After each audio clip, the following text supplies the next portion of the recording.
We want to say thank you for listening. So our sponsors have given some great deals in this episode. Check these out. This episode of the Real ResQ podcast is brought to you by Breeze Eastern, the world's only dedicated helicopter hoist and winch provider. Axness, because when lives are at stake and conditions are challenging, clear communication is of the utmost importance. And SR3 Rescue Concepts, because you don't know what you don't know. Breeze Eastern, they dedicate themselves to our helicopter rescue world. Since the very first helicopter rescue in November of 1945, Breeze Eastern has designed and manufactured superior rescue hoist solutions. While much of the technology and the unique mission requirements have changed over the past 75 years, their commitment to the rescuers, the operators, and those being rescued has not. Contact them today by visiting them at breeze-eastern.com. The Axness PNG wireless ICS system can bring cutting-edge wireless intercommunication system technology to any aircraft. The PNG system can be fully integrated into an existing ICS system or can be carried on and off as a mobile base station. They can go anywhere at any time on any aircraft. Plus, with the strongest and most robust waterproofed handheld on the market, this system can take a hit and keep working. Their wireless intercom systems are designed to enhance situational awareness through improved communication capability. This system brings superior noise canceling technology to eliminate rotor wash and engine noise from your ICS. The Axness PNG wireless system is currently deployed in more than 1,800 public safety, air ambulance, and search and rescue aircrafts worldwide. I have personally used the Axness system in 4 different countries and on 5 different airframes. It is awesome. If you want more information, contact them today at axness.com. That's AXNES.com. You just make sure you tell them Quinny sent me. And SR3 ResQ Concepts is a training company that can help with your helicopter training, a standardization and safety check, or maybe just an audit or an FAA refresher. They are here to bring your agency up to date with the most current techniques, rules, regulations, and equipment. The training staff is awesome. With a certified flight instructor pilots, experienced crew members, which I am happy to say that I am one of them, they offer training in rescue, medical, tactical, firefighting, ground operations, and night vision goggle use. SR3 is also partnered with Petzl to assist with personal protective equipment and the highly specific Lazard. SR3 also goes beyond the helicopter world as they provide high-angle rescue training and tactical medicine training. Contact them today at sr3rescueconcepts.com or over on Instagram at SR3_rescue. After the explosion on the Galaxy, that story made headlines. It went everywhere. I mean, it was in Anchorage, Alaska, Seattle, Washington, even made it to my hometown in Ashburnham, Massachusetts. I was blown away. In addition to that, the story made headlines and other articles in magazines such as Coast Guard Magazine, Soundings Magazine, and Reader's Digest, just to name a few. So this rescue has a lot of emotion for me personally, and it's not something that I ever really talk about until now. And because of this, I want to give a special thank you to a lot of people that have been involved in my life right up until now that has allowed me to not only share this story with everybody else, but allow the platform for others to share their story so we can learn and get all the emotions that come from what we do. So the first person I need to say thank you to is my lovely bride, Melissa. Thank you so much for the love and the support, and not only allowing me to share my stories, but helping me build this platform so that everyone can share their stories. To my daughters and their love and support, thank you so much. You girls have made me an extremely proud dad. Thank you for that. Your love and your smiles and your personalities, it makes this world a better place. Well done, girls. I know you guys are going to do even more in the future, and I love it. I cannot wait to see what you bring. To my mom, my dad, thank you for raising me to be the person I am today. You did the best you could, and this is what you got. I hope it's good for you guys. To my crew that day, thank you so much for everything you did. I personally could not have done anything without you guys. Thank you. To Captain Shoemaker, thank you for being willing to share your story with me. It means more to me that you came on and was able to talk to me more than you could possibly imagine. And I appreciate that. And lastly, I'd like to thank Operation Restore Warrior. Not only has it impacted me and my life to give me healing and a restoration, I want to thank them for doing it for everybody, all men and women of all services around the world that love and support in a way to rebuild that we may have lost in some aspect or another, whether it's in war, whether it's in rescue, just something that we've gone through. Thank you for helping us get restored and back to our fighting and warrior status. I appreciate that. So now, with all that being said, up next, we've got the prequel to episode 100. I'm super pumped. It's everything that happened on the fishing vessel Galaxy prior to the call of Mayday, Mayday, Mayday. Now, I do have to tell you, I did make a mistake in this episode, and I'm going to own it right now. I said 24 people was the radio call. That was inaccurate. The actual radio call from ComState Kodiak to the helicopter was 26 people, 26 people in the water. That is the call we got. So I made the mistake in this episode. I'm owning it. I'm letting you know now. So when you hear it, you're like, thought it was 26. You're right. It was 26. My bad. My mistake. So up next, please welcome the last guy that jumped off the Galaxy and I got to pick up out of the water, Captain David Shoemaker. My name is Jason Quinn. I am United States Coast Guard Rescue Swimmer number 500. These are my rescues and rescues from those of us that put our lives on the line every day so others may live. This is the Real ResQ podcast.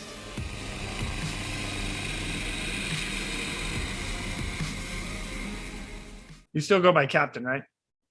Sure. Okay. Whatever you want. All right. Let's do this. My wife's not here right now, so it's Captain. Yes, sir. Yes, sir. Yeah, right on.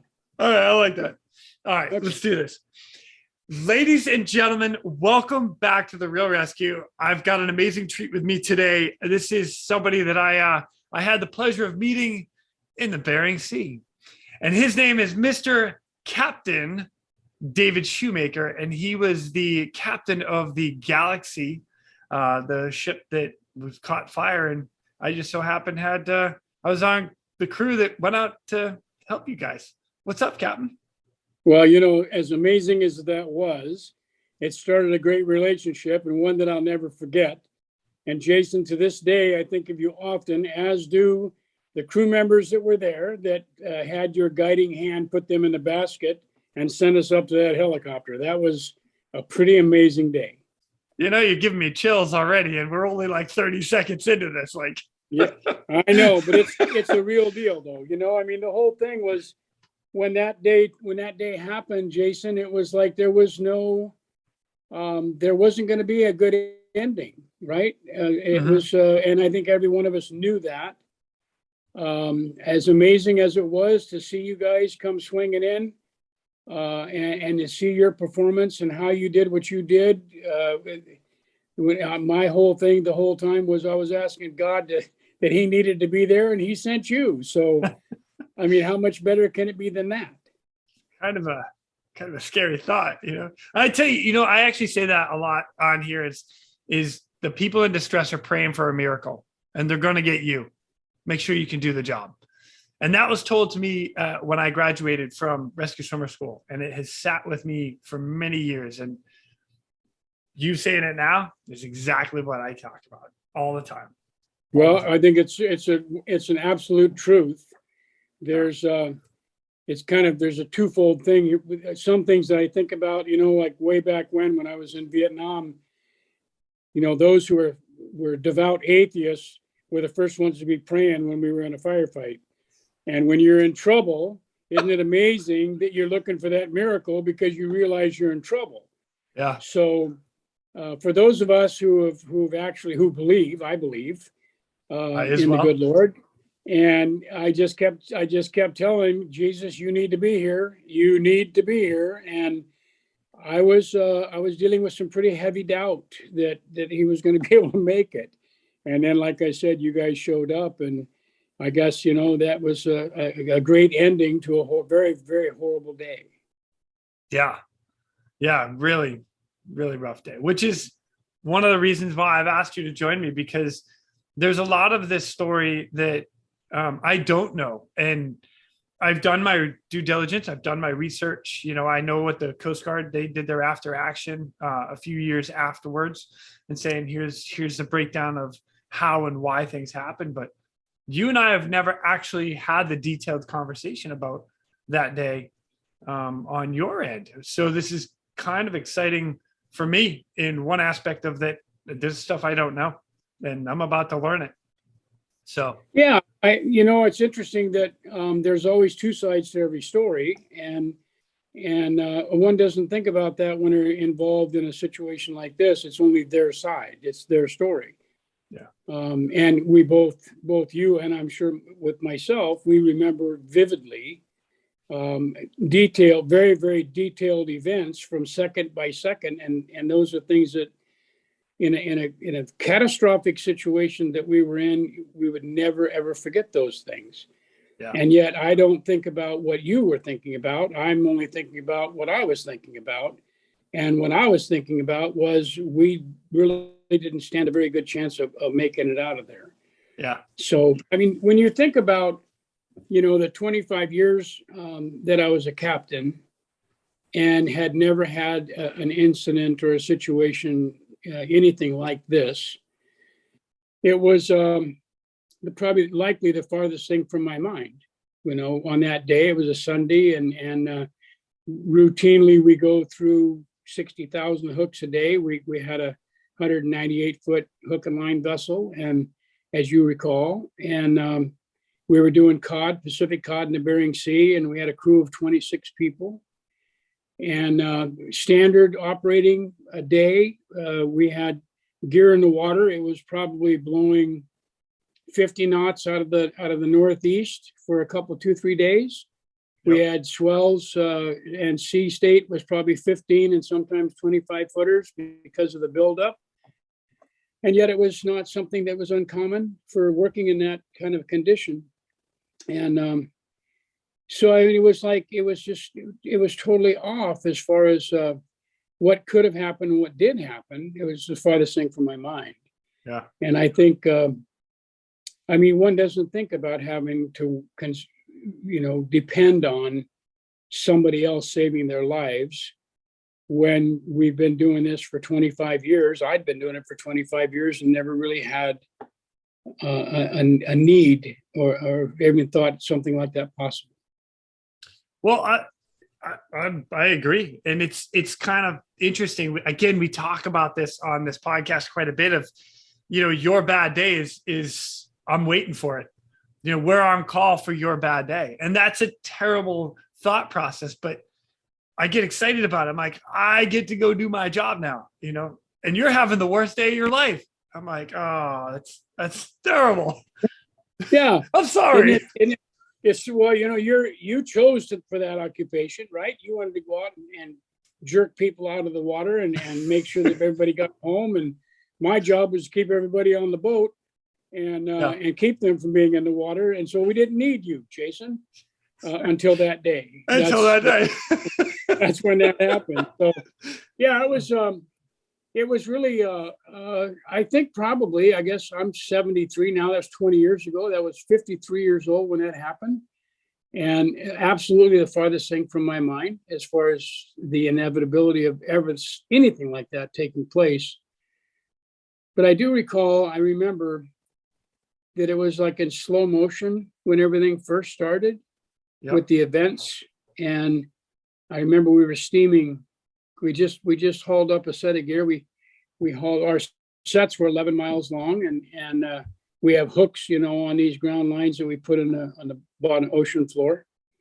We have a spacing of 32 inches apart.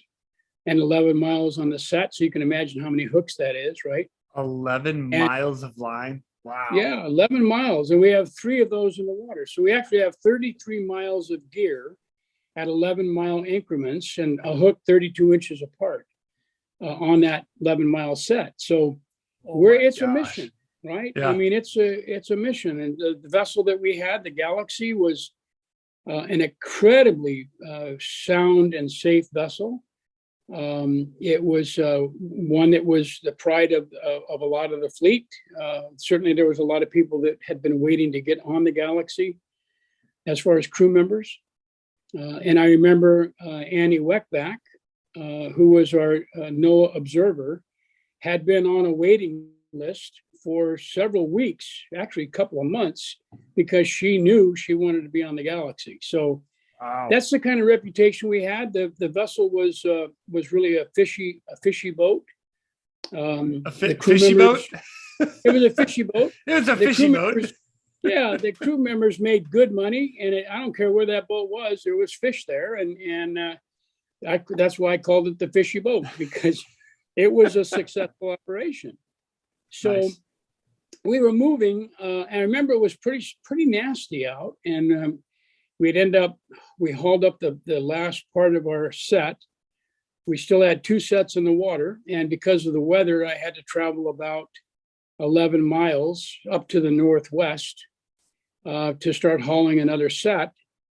And because the weather was coming out of the northeast at 50 knots and been fairly steady for several days, it was sloppy. And we were pretty much in the ditch on the way back up, abeam to the weather. And it was a nasty ride. And I remember before we took off, I told everybody to close all the hatches and make sure we buttoned up, made her watertight, closed the hauling doors, the setting doors, make sure we were as secure as we could be. And it was going to be a rough go on the way back up. And I would take it easy. We'd make maybe 7 or 8 knots, maybe 3/4 throttle on both mains. No, out of curiosity, real quick, because this was that day. So what time was all that happening? Is that kind of mid-afternoon or early morning? Yeah, no, this was approximately about 1400 hours, 14:30, 2:30 in the afternoon. Yep.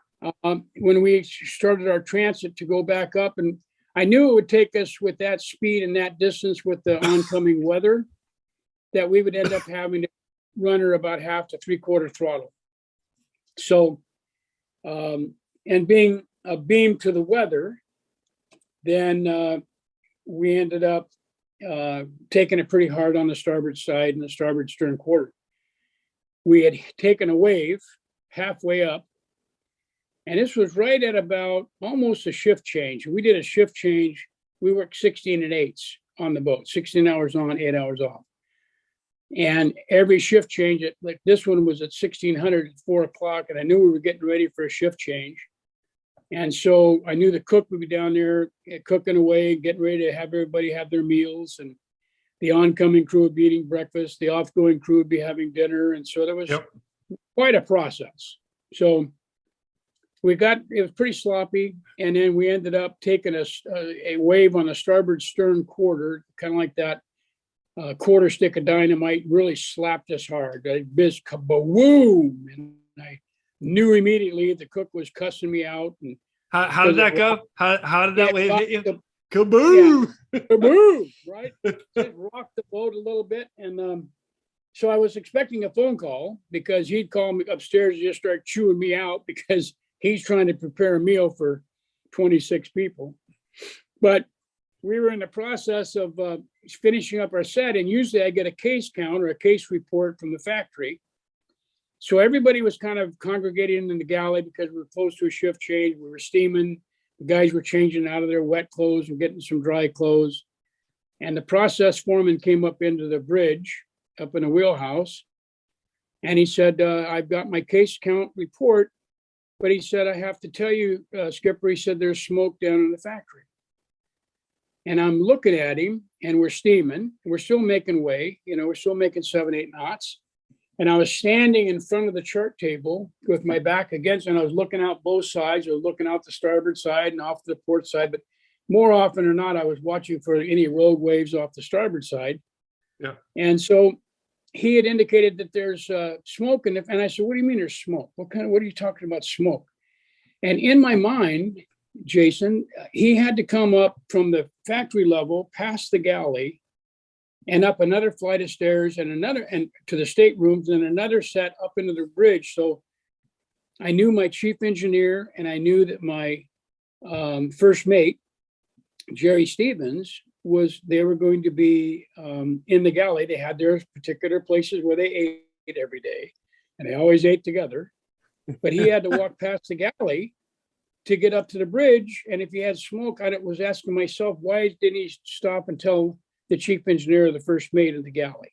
Yeah. That there was smoke in the factory. And he was the last one to come out of there because everybody else was now changing in their staterooms and what have you. So he said, "There's smoke." And I said, "Jose, what kind of smoke are we talking about?" And he said, "Smoke. There's smoke." And I said, "Smoke?" He said, "Yeah, smoke." And he said, "Like that smoke behind you." And I turned around and I looked, Jason, at the back of the chart table, and I saw smoke corkscrewing out of the fiddly wall for the stacks from the mains from down below. And then I look to the starboard side and I see smoke rolling out at the bulkhead just by the carpets on the edge on the starboard side. And I looked over the port side and I saw smoke rolling into the wheelhouse from down below.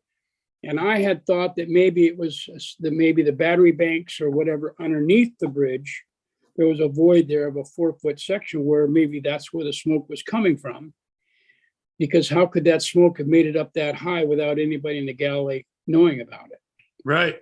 So these things were going through my mind. And when I saw the smoke pouring into the bridge from both the starboard and port side and from behind the chart table, and I looked at Jose and I said, "Get down there, grab the chief engineer, get the first mate." And I sounded the general alarm for fire, knowing full well we needed to address this immediately because it was coming in quickly. And it wasn't probably, Jason, I don't think it had to have been more than, maybe 1 to 2 minutes. And it was almost so dark inside the wheelhouse, you couldn't even see out the windows. Wow. And I had 40 feet, starboard port to starboard, 40 feet of windows in the front and on the sides.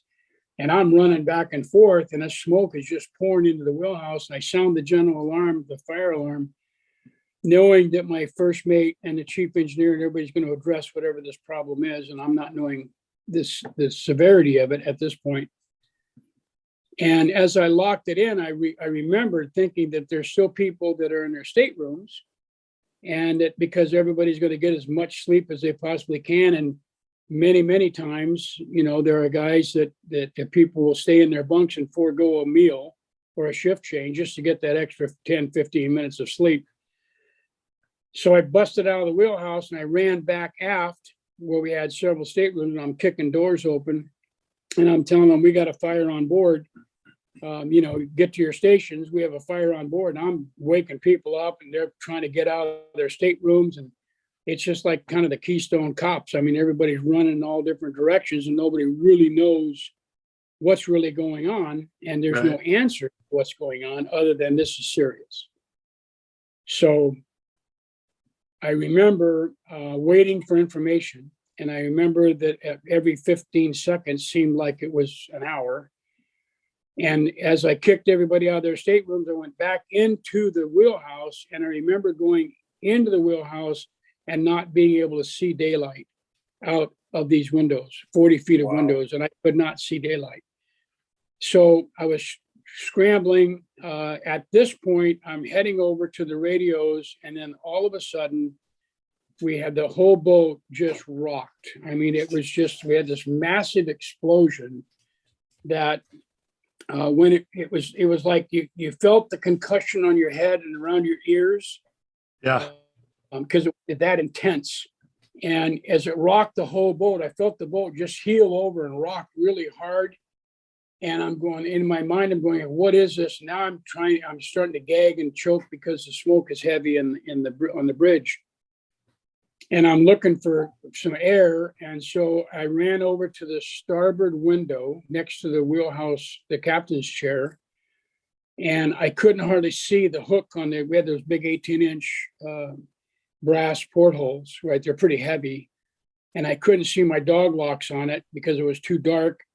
And with this explosion, the alarms were going off. The radios were hissing and buzzing. Everything was static. There was all this noise, and there was everything was just like spitting and sputtering, and the alarm was locked into position, and then general alarms came on. And then all of a sudden I'm hearing people screaming, "Man overboard." Holy and if you can imagine, geez. When I'm hearing "man overboard," in my mind, we had just shut everything down. We just made this vessel watertight, closed the setting hatch, closed the hauling hatches. How in the world could we have a man overboard? It's not possible. And we're steaming. And I'm trying to figure out, what do you mean man overboard? And so the people are going up the stairway in the back of the galley, all the way up to the back of the boat behind the wheelhouse. And they're pouring out on the top deck. They're wearing t-shirts and they're wearing cotton sweatpants, no boots, because we have a no boot policy on the boat in the galley. So, and the ambient air temperature is 28 degrees and it's blowing 50 knots, which means that you've got a wind set or a chill factor of about 6 degrees Fahrenheit. Yeah. And these guys are in t-shirts, cotton sweatpants, no boots, just socks on their feet. And they're pouring up onto the back deck. And there's a little hatchway right behind the house, go up 4 or 5 little stairs, and just a 24 or 30-inch hatch. And I opened that hatch and blew through the hatch, and I got fresh air. And I remember it felt so good to get fresh air because I was gagging and coughing, and these guys were screaming "man overboard," and I'm going, "What are you talking about?" And I ran to the stern. We're still making way. We're still chewing 7, 8 knots. And I've got no communication with anybody down below. The wheelhouse, the sounds coming from the wheelhouse, the smoke. I remember looking up at that point when I opened that hatch door. I remember looking up and seeing this black plume of smoke following me out of the bridge on my hands and knees. And I'm looking at the guys on the back of the boat. There's probably maybe 50, 60 feet of that back deck area where we had an incinerator back there. And we had our buoys were all back there, A3s, A4s. We had hard can floats back there because we fished heavy current back down on the chain. And our gear would go down every day, and we used hard can floats so we could get our gear back when the tides change. It bring your gear back up. And I ran to the stern, and to my amazement, I see Jerry Stevens, my first mate. I see Ryan Newhall, my deck boss, and I see Tori DiNuccio, my assistant deck boss, 50 feet behind the boat in the prop wash. And I'm looking at them, and I can see that both mains, we're still chewing, we're still churning. They're in the prop wash, no PFDs, no flotation. How did they get there? How did you guys end up getting blown out of the boat? What was the explosion that took place down below? What's happening? And everything was happening so fast that it was hard to keep up mentally with really what was taking place. Because nobody just to be able to piece everything together at that moment. And it was impossible. I couldn't do it. It was impossible. So I remember screaming at the top of my lungs to the guys because everybody was standing there looking, but nobody was doing anything. And I said, start grabbing these bags, grab these hard cans, get these life rings, start throwing this stuff off the boat. You've got to get this stuff off the boat, and you got to get it off there now. These guys need flotation. Even though the vessel at this point may not be the safest place for all of us, it would definitely be the safest place for the 3 guys in the water. My first mate, my deck boss, and my assistant, Tori DiNuccio, we had to get him back on this boat. How are you going to do that? We're 34 feet off the water. The back of the Galaxy was 34 feet off the water when we're at the dock. You got 15, 20, 25 foot seas rolling through. And there's times when the stern goes up in the air, you're looking at 40, 45 feet, between the swells. And these guys look like ants down there. And at the same time, I kept thinking, I don't have any means of propulsion. What's going on? What's happening? And I get back up into the wheelhouse, realizing I've still got propulsion, but I don't have any maneuverability. I can't, the jog's not working. I don't have the autopilot. It's completely out. Everything's buzzers are going off, all this stuff. And then finally the main shut down. And they just coughed and boop, and boy, we were done. And now we're dead in the water. I don't know what this explosion was. Everything's going helter-skelter. I don't know who my chief engineer is. I don't know the crew that didn't make it to the top deck. Apparently, after the fact, the chief had several people down grabbing fire extinguishers, and they were heading back to the engine room where the fire was suspected. And so everything was kind of just a blind fury of events with no answers. And so it was hard to make a call on anything. But what I didn't realize was that the current was running north by northwest. And when we were shut down and inability to maneuver, the winds out of the northeast were pushing us because of free surface, wind surface. The winds were pushing us to the south by southwest. So the current was literally bringing the guys back to the boat because the boat had turned sideways in the ditch. Yep. And being blown to the southwest. These guys are being pushed to the north by northwest. So they're actually getting closer to the boat, and we started throwing fenders and bags down and buoys and stuff like that so they get a hold of them. And then it took 5 guys on each line. We had Tori on one A3 buoy with a tarred nylon line that went clear to the top. We had another buoy down there that Ryan Newhall was on. And then we had the life ring where my first mate, Jerry Stevens, was in the life ring. We had 5 guys on each line trying to hoist these guys up behind the boat. And the flames behind the boat at this point were completely engulfing the back of the boat. And that epoxy paint that we've been using for 10 years on that boat was probably 1/4 inch thick. I mean, the boat was beautiful, but it had layer after layer of epoxy paint. And it was just going up. I remember getting close to the edge and trying to look down, and the flames were coming past my face with the force, this almost air force behind it. You could feel the air generated from it. And we're trying to get these guys back up. I ran back into the wheelhouse, and I was heading for a radio because nobody knew where we were. Nobody knew that we were dealing with this. There had been no radio call. There was no EPIRB, the signal didn't go. We didn't manually activate the EPIRB. There was no radio calls that were made. And all of a sudden, this is really serious. I mean, this, in my mind, I'm going, this is really serious. I got to get these guys back on the boat. And then we got to deal with whatever it is we got to deal with on the boat. And no sooner I'm thinking, what's next? And there was another explosion. Oh. And the next explosion that goes, I remember seeing the aft door, which was a watertight door on the port side of the vessel, which, like when we go into town, we'd moor up, we'd tie up. There's kind of a platform there. You could open that door into a cubby area, and then you could have a bollard in there and a cleat, and you could throw lines to the dock and tie it off in there. That door was a steel, 6 steel dogs on it, was blown completely off the hinges with this explosion. And so what happened was that explosion took out the windows in the galley. And when the windows in the galley went out, then all of a sudden another explosion, and things were just happening too fast at this point. And I had no idea if my chief engineer was dead, was hurt, or crew, or anybody down below. The guys up on top deck were still trying to hoist up Tori and Ryan and Jerry.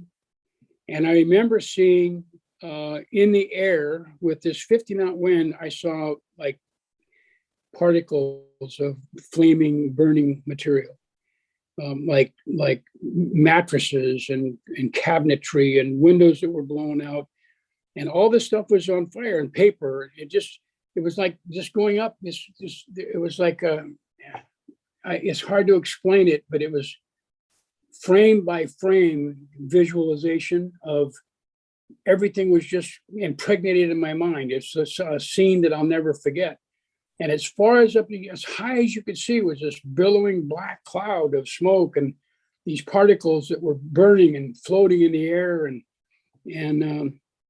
I got back down and I was fumbling around trying to find a radio inside the wheelhouse, and I got a hold of the radio and the mic, and I started gagging, I started puking, and I had the snot was coming out my nose, and I'm trying to hail out a mayday. And at that time, the chief engineer burst into the bridge, into the wheelhouse, and he was wearing a Scott Air Pack, self-contained breathing apparatus. He ripped it off his face, and he said, I have to trigger the fixed CO2 system. I have to trigger the fixed CO2 system. And I remember I said, make sure, and I'm puking and I'm on my hands and knees on the floor, on the deck, make sure that nobody is in the space. That's the only thing I could think of. If you're going to trigger a fixed CO2 system, make sure nobody's down there, because they won't make it. It just evacuates the oxygen and does great, smothers the fire, but make sure nobody's there. And, I knew he knew that, but I didn't even think about that. And so he turned and he was gone. And I'm trying to do this Mayday call, and it was the lights that came in when he opened the door, the smoke ran out, and I'm holding the radio cord, literally, not even hooked to the radio. It burned off. The walls were all on fire. The radios were on fire. And I'm trying to make this call. And I threw the mic down, and I'm just like, what's going on? I mean, nothing's going right. It's just like I'm struggling. I'm losing ground. I'm losing ground. I'm not in control of this. And I've got to get into control. I've got to somehow get control. And I ran up the stairs and out that little hatch again. And when I ran back there, I could see the guys were hoisting and pulling and doing their thing. And one of them said, Jerry slipped, Jerry slipped, Jerry slipped. And I go, what? Jerry slipped. He said he was in the life ring. He slipped and he's back in the water. So I said, keep throwing stuff. Just keep putting stuff over the side. And unbeknownst to me, Calvin Knipchuk, who was one of our Alaskan Native Americans, who you would never expect, some of the people that did some of the things that they did, Jason, you would never expect that they would be capable of doing it. And he was a problem person with alcohol. And yet he was the greatest guy in the world. He was a friend. If we could keep him sober, he was a good deckhand.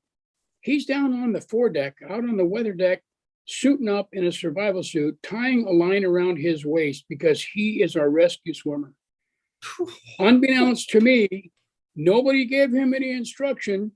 He's down there, fought his way out on the deck from inside the house, got a survival suit, donned it, tied a line around his waist, and he now goes over the side of the boat, heading for Jerry, who's now floating next to the boat, and he's trying to get to Jerry Stevens to save him. Wow. It's you never in 100 years would I have ever thought that I would see that, and certainly not with Calvin. But I the one thing that is so interesting to me is that you realize what you're capable of and what you're not capable of. And I remember at the edge when I saw the guys in the water, I remember putting my hand on the rail and getting ready to just throw myself over the side from 34 feet up to get to Jerry or to get to Tori or to get to Ryan, but knew full well that I'd be throwing myself to my death because there'd be no way to get back. And yet I've got this boat and I've got this, but that was this feeling that was racing through me. I've got to get to them. I've got to help. I've got to get to them. And yet maybe the best thing for me to do at this point is keep everybody going and get back into the wheelhouse and get a radio call, let somebody know what's going on. And I remember saying to myself through this entire ordeal, I'm running, I'm racing, I'm going to and from. I remember I've got radios. I've got radios in my stateroom, and they were right behind the bridge, right? My 3 stairs down in the bridge, and that was my room. And I remember because we had been in Dutch Harbor 5 days earlier, and we had refueled, and we use handheld radios, VHFs, when we do our fueling, and I had them on the charger. And I said, that's how I'm going to do it. And so I went back down into that wheelhouse. I remember Matt Taylor was standing with me on the back deck, and he goes, Skip, what are you going to do? You can't go back in there. You can't go back in the wheelhouse. And the flames were coming out the windows and out of the hole that I had been. Now there was this wall of flame that was separating us from the bridge or the wheelhouse. And I didn't realize it at the time, but later, the guys were telling me that every time I went back into the wheelhouse, I literally went through a wall of flames and they couldn't see me. So they had no idea if I was coming back or if I was going to make it or not. But I didn't realize that. It's something I didn't even think about. I didn't realize it. And Matt said, take my scarf, hold my scarf over your face when you go back in there. So I grabbed his scarf. It was a red bandana, and I put it over my face, and I went and I got down inside. And I remember going through it was dark, and down the stairs and feeling the walls. And I remember all the heat on the walls, the bulkheads, they were all steel and they were just blister hot. And I got to my door and I kicked that door open. And Jason is probably the one thing that if I were to have nightmares, this would be in my nightmare every time. That when I kicked the door open, directly across from my stateroom was the head. And the shower curtain came up as it was just hanging, came up straight out, waving in front of me. And directly over top of that was this orange, reddish, yellowish ball of flame rolling across the ceiling, coming right at me. And I had realized at that moment what the problem was, because I just basically introduced oxygen into a confined space. And this was the onset of another explosion. And so I threw my hands up in front of my face and I tried to protect my head, and the blast hit me. It seemed like this was maybe, 3 or 4 seconds. It was like slow motion, but literally it had to have been like a half a second, maybe to a second. And it spun me around and it slammed me up against the steel bulkhead next to the door. And I was wearing a polyester vest with a t-shirt, cotton sweatpants, and deck slippers. And I remember I was fused, literally fused to this flaming red steel wall because of the intense heat, which bordered the fiddly and the stacks going down to the engine room. And I remember that my vest was on fire, my cotton sweatpants were on fire, and I pulled away. And I remember my left arm and my stomach and my left thigh fused, literally just kind of melted into that wall. And I remember when I pulled away from it, there was this red meat kind of just seared the skin right off everything. And I pulled away. I got to my hands and knees. I made it around the corner. I was heading back out again because everything was upside down in my stateroom. I crawled out that door, and I had literally no idea what I looked like. But if you can imagine Sylvester the cat that just stuck the fork into the outlet, that's what I looked like. There's a good analogy. Thank you. I remember, Jason, I stood up. I was smoking. I mean, everything was just smoking. Yeah. And I pointed my finger at the crew and I said, we are going to survive this day. And I'm yelling at them. We're going to survive. We're going to make it.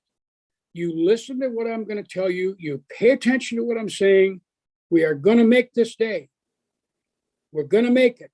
And they're looking at me like, you got to be kidding me. Because, I didn't know what I looked like.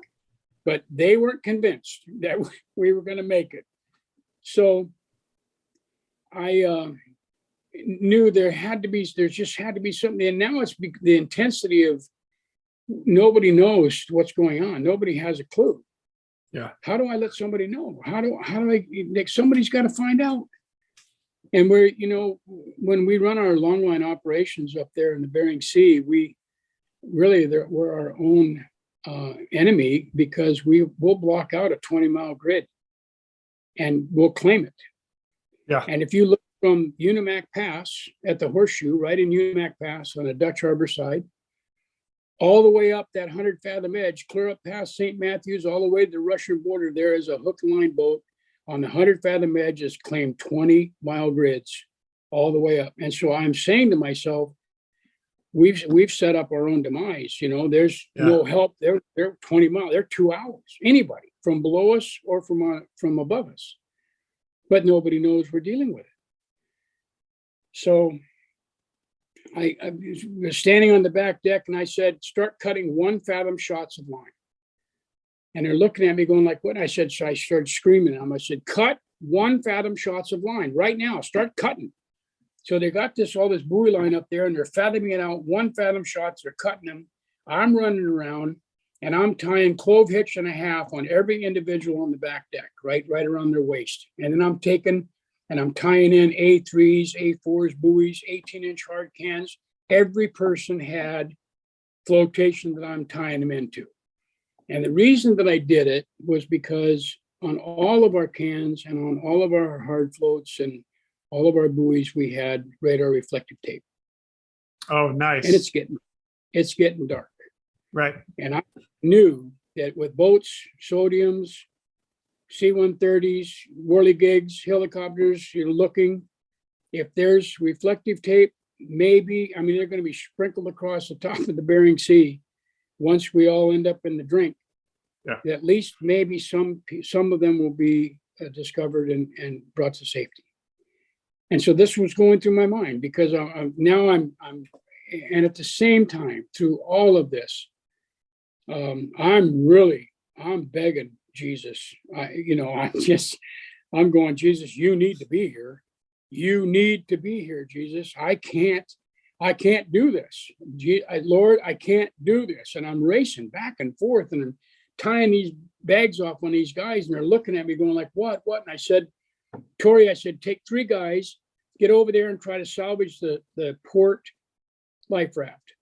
We had 2 25-man DBC life rafts, 2 of them, and ample enough life rafts for the 26 crew. But the one on the vessel was, the flames were shooting up on now the entire back house, front, sides, back, stern. The flames were just like 30, 40 feet in the air, Jason. It was just, like a nightmare. It was catastrophic on what was happening. Here we are, there's 16 or 17 of us trapped up there. We can't get out. Meanwhile, what I didn't realize when I was inside trying to get radios, Ryan Newhall, my deck boss, he had him halfway up. He flipped upside down on the line that they were toting him up to the top deck. It wrapped around his ankle and it went out, came back. He slammed into the back of the boat, knocked himself out, and he's hanging there. And these guys are trying to lower him back down, hoping that he can maybe get into the setting hatch. And there's flames coming out of the setting hatch. And somehow, I don't know how, I didn't see it. Somehow he came to, they lowered him, he got into the setting hatch, came through the interior of the boat, all the way back up to the top deck and collapsed in front of Annie Weckback, the observer. They did get Troy Danuccio all the way up. They got him on, he collapsed on the top deck. Exhaustion, stress, panic, fear. I'm racing around, I'm spitting orders, I'm screaming, hollering, trying to figure out how I'm going to get communication out. And Jerry Stevens is now floating on the right side of the vessel. I went back into the wheelhouse. I made it back in there again, and I remembered that I had search and rescue radios Velcroed to the ceiling. And I'm fumbling around and I'm trying to find these radios. I knew approximately where they were because I remembered I put them up. They'd been up there for like 2 or 3 years. And I grabbed one and I went over to that porthole window on the captain's side, at starboard side of the boat on the bridge.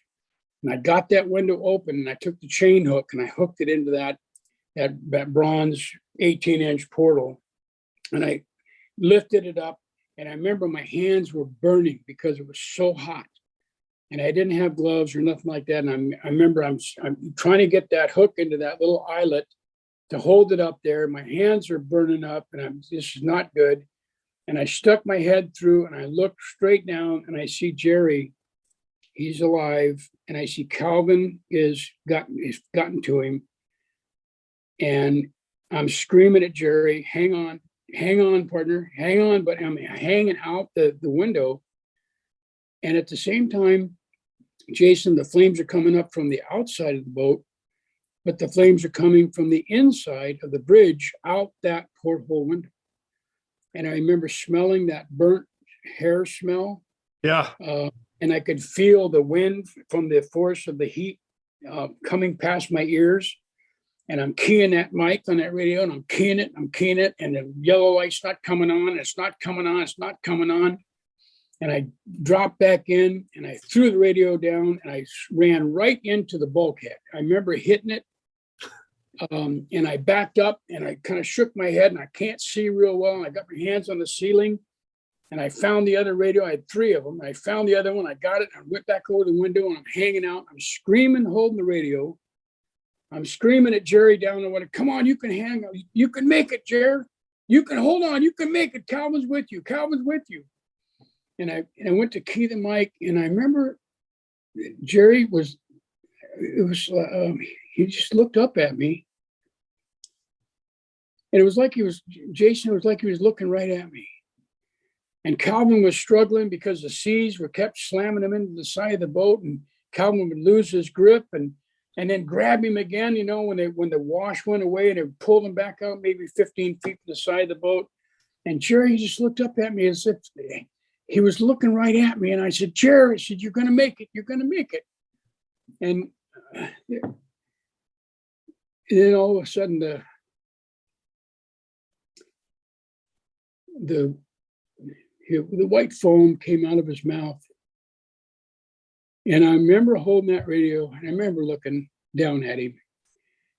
And I just knew right then and there, because his eyes just kind of rolled back up and his eyes closed. And Calvin was still trying. Calvin was still going. He was still trying. And at that moment, I knew that Jerry had passed, that he was gone.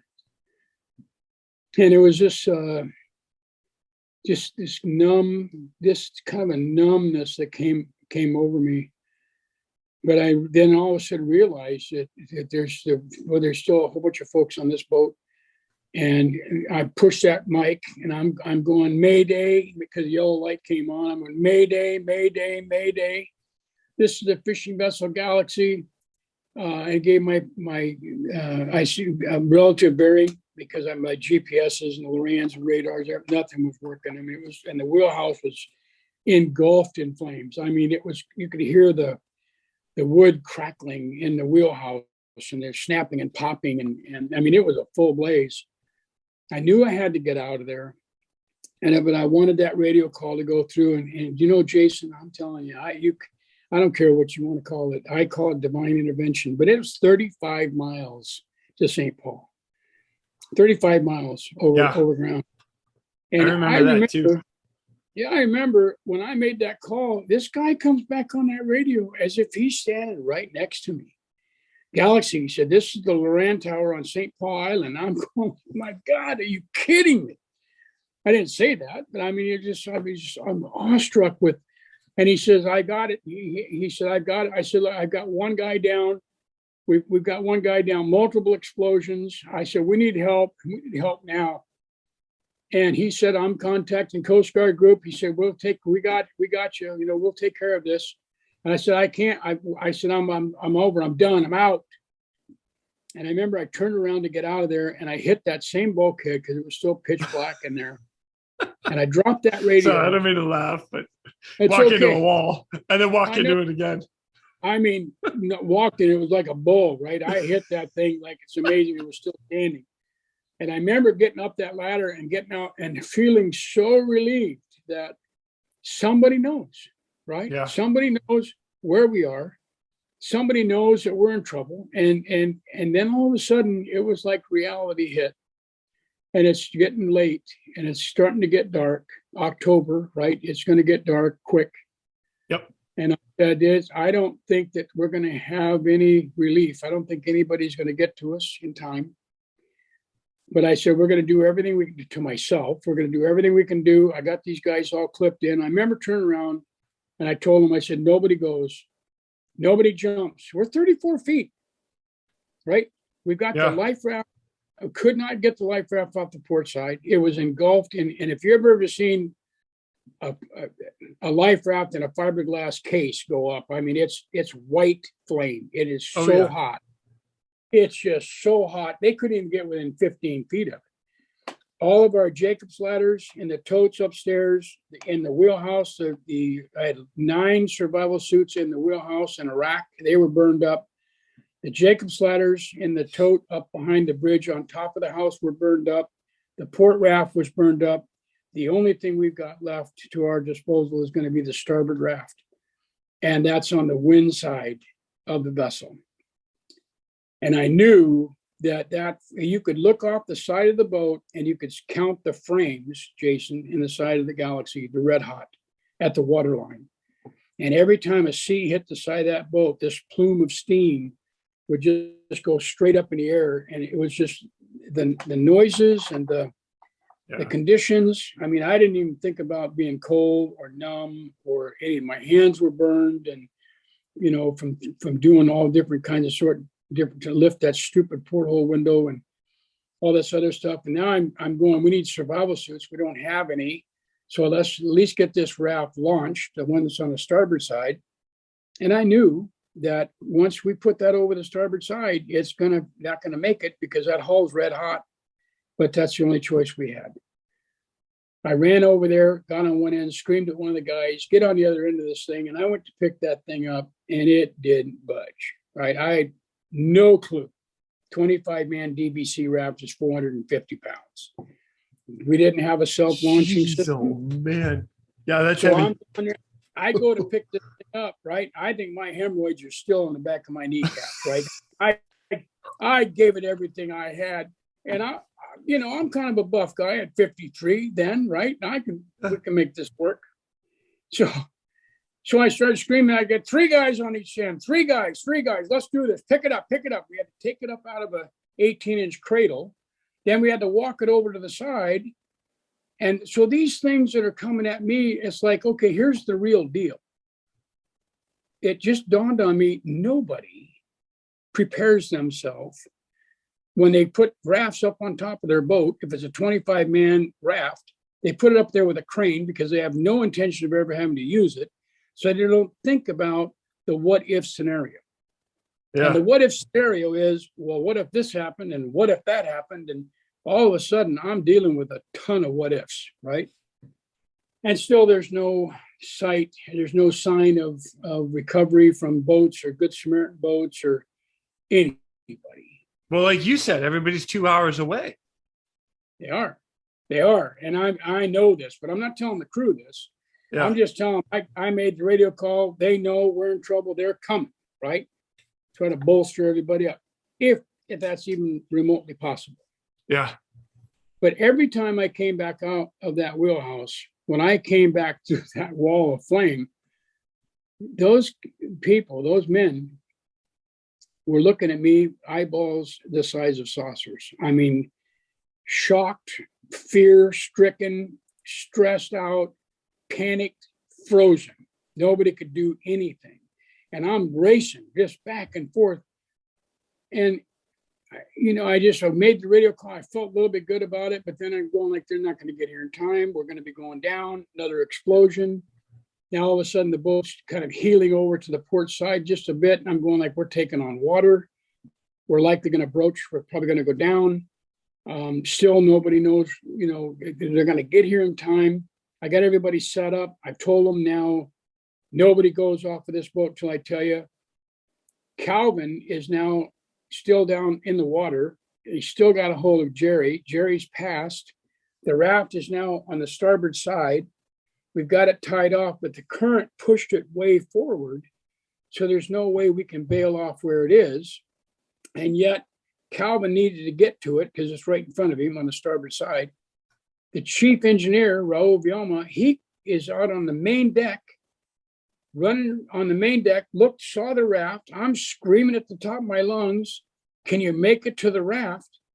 He runs down the deck, Jason, puts one hand on the railing, pole vaults over the side with no PFD, no survival suit, no nothing. And he hits the edge of that raft and he lands in it. It's got to be a 15, 20-foot jump.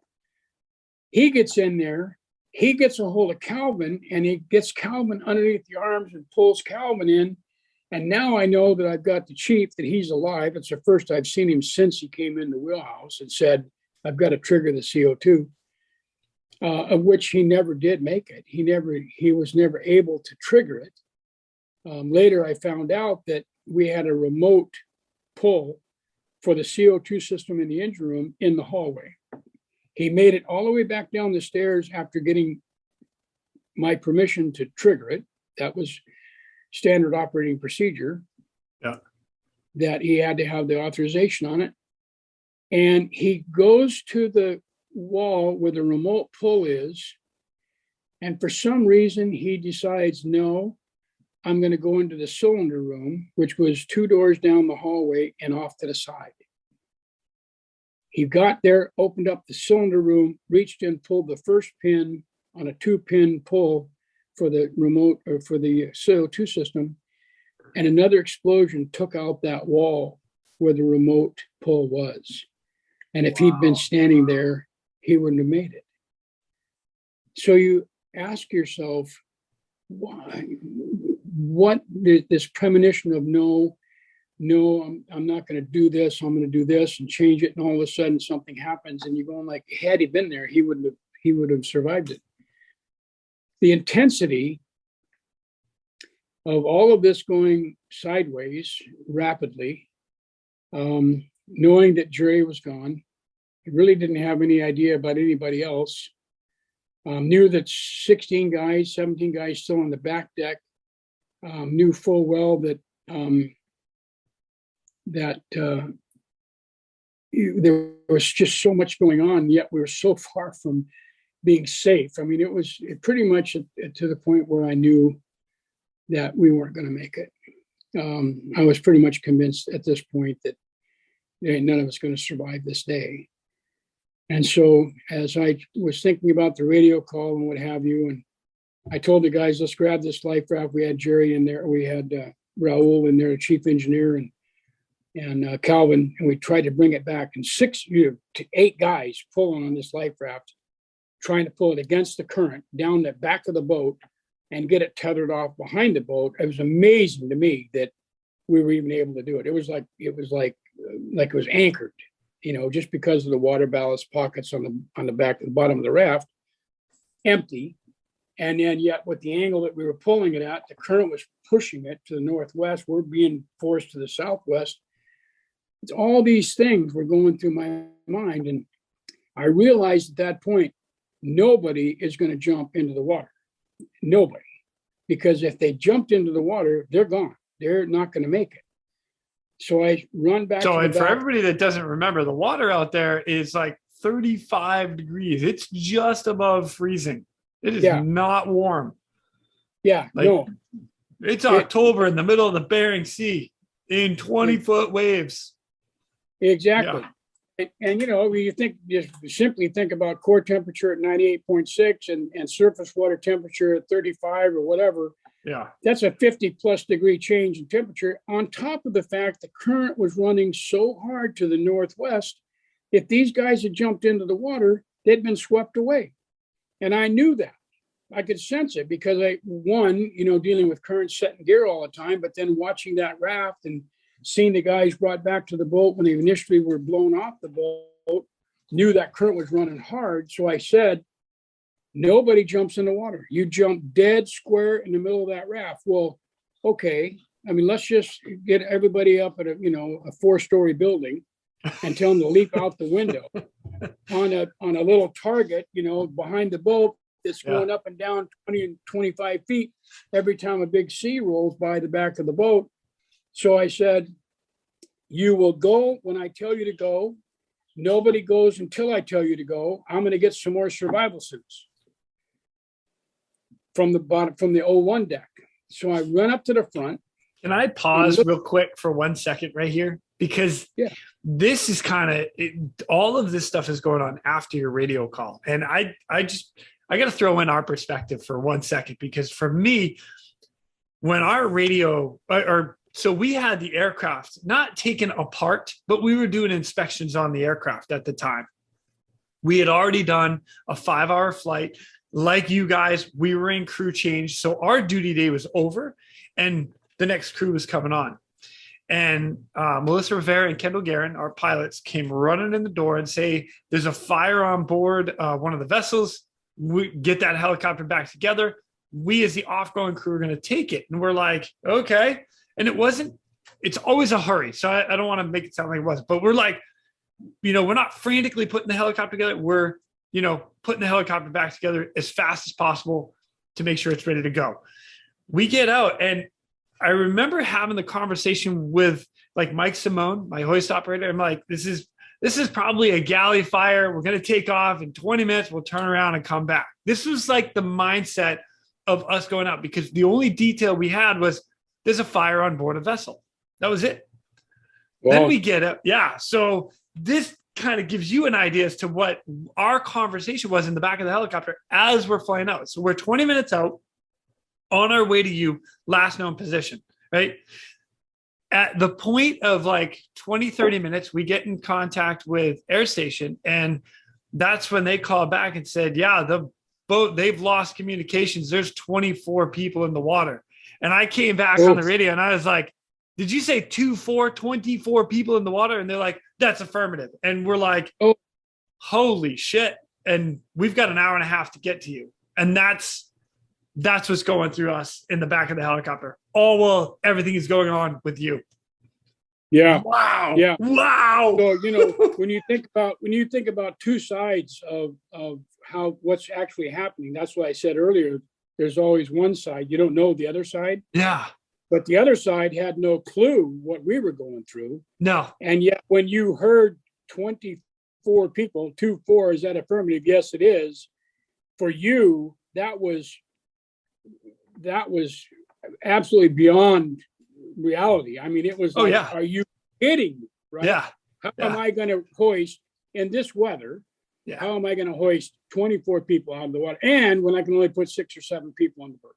Yeah. Where are we going to put them in the helicopter was my first thought. And so we're talking about getting rid of equipment, gear. And then the next thing that had come up was, okay, if we have to make a round trip to St. Paul and then come back, we're going to be out of crew time. So when we land, we're done. So now we have to get authorization to be able to go back. So we're running through scenarios on the way to you guys. Yeah. It was, anyway. And fuel. And you had a fuel issue too. Yeah. Well, we were limited to 5 hours, and it was going to take 2 hours to get to you guys. That leaves us, and it was at least another 45 minutes to St. Paul. So there's 3 hours of our fuel. So that means we have 2 hours on scene with you guys. So yeah, it was a lot of calculating with us when on the way out. Well, so I'll tell you one thing, when you think about it, I look back at it now, right? You are the most beautiful thing I've ever seen in my life. I've seen a lot of beautiful things, right? Stop it. Just stop it. No, I'm here to tell you, boy. It was like if somebody said marriage, I'm all in. Let's do this. This guy's come to save me, right? I'm good. Yeah, there you go. I love you too, man. So what, really, when you think about it, at this point, I knew we had to get survival suits. And so I had to go through that wall of fire again. And I never realized, I keep saying that, I didn't see it. I didn't really feel it or see it. It was just, there's so much adrenaline that was going on. And the guys were telling me after the fact, they were going like, you just disappeared. You'd run forward, you'd disappear. And I'm going, really? I said, you couldn't see me? And I said, no. And so I got to the front and I'm screaming we had 2 or 3 guys down on the 01 deck. every time, and our exhaust fans and stuff were right in front of the house. Our intake and our exhaust fans were right there. And every time there was an explosion, Jason, the flames would come out of that exhaust vent and it would travel across the deck about, maybe 30, 40 feet of just solid yellow flame, right? Every explosion. And the three guys on deck that were trying to get survival suits, they'd just scatter. And the flame would shoot out like a big giant dragon, it was like spitting fire at them. And then they'd run back and they'd try to salvage what survival suits they could. And yet there were individual puddles of survival suits because the decks were red hot, because the fire was now into the factory.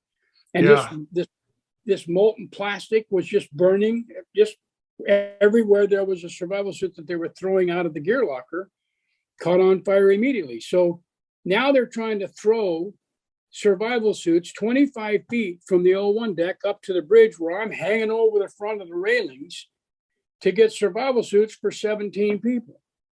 Jeez, we had 46 survival suits, I think, on board with 26 people.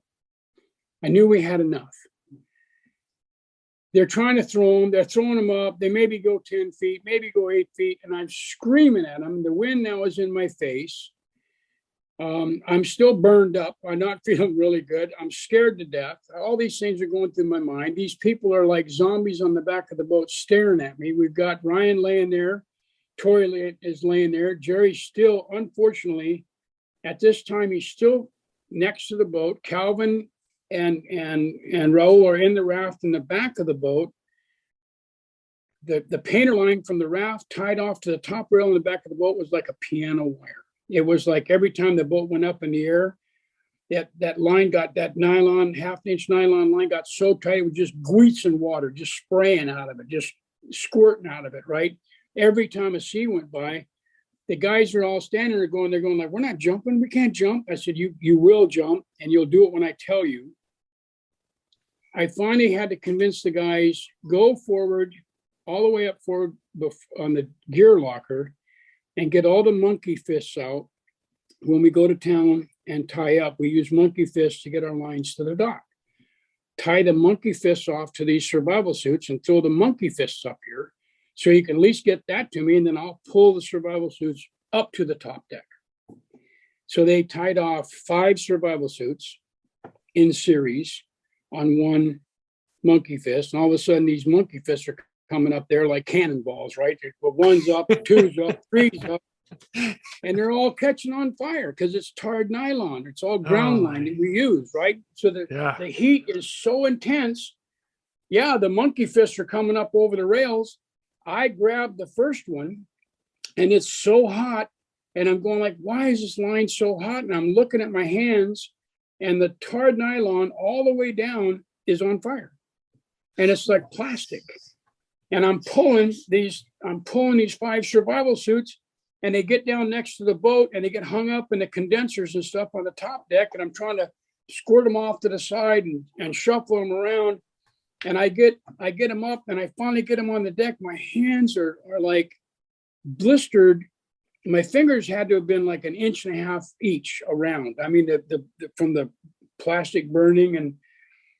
And I remember I threw the survival suits down, and I grabbed one, I untied it, I picked the survival, and I turned around like this.